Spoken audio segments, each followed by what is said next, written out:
The smell of soup. One evening, in a busy market, a poor traveler stood near a soup seller's stall. He had only a piece of dry bread in his hand. The soup in the pot smelled rich and warm. The poor man, being hungry, held his bread near the rising steam. He hoped that at least the warmth and the smell would soften his meal. But the soup seller saw him and became furious. "What are you doing?" he cried. The poor man answered, "I have no money for soup. I only wish to warm my bread with its steam." The seller shouted, "Then you have stolen the smell of my soup, and you must pay for it." A crowd gathered. Some laughed, but the soup seller was serious. So he dragged the poor man before Mullah Nasruddin and demanded justice.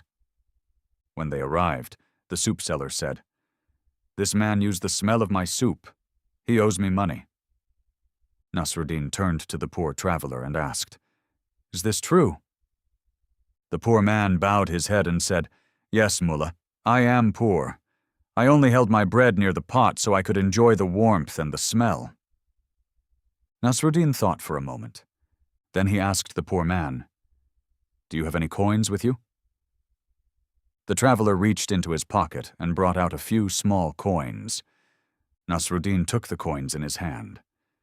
Then he held them beside the soup seller's ear and shook them so they jingled. The coins rang brightly in the air. Nasruddin then returned the coins to the poor man and said, "The payment is complete." The soup seller was shocked. "What do you mean?" he cried. Nasruddin replied, "The smell of the soup has been paid for by the sound of the money." The crowd burst into laughter. The poor man smiled with relief, and the soup seller had nothing more to say. Know this: justice is not always found in force or in noise, but in wisdom. Those who demand too much may leave with nothing, and those who see clearly can weigh even smell with sound. A wise mind brings balance where greed brings foolishness.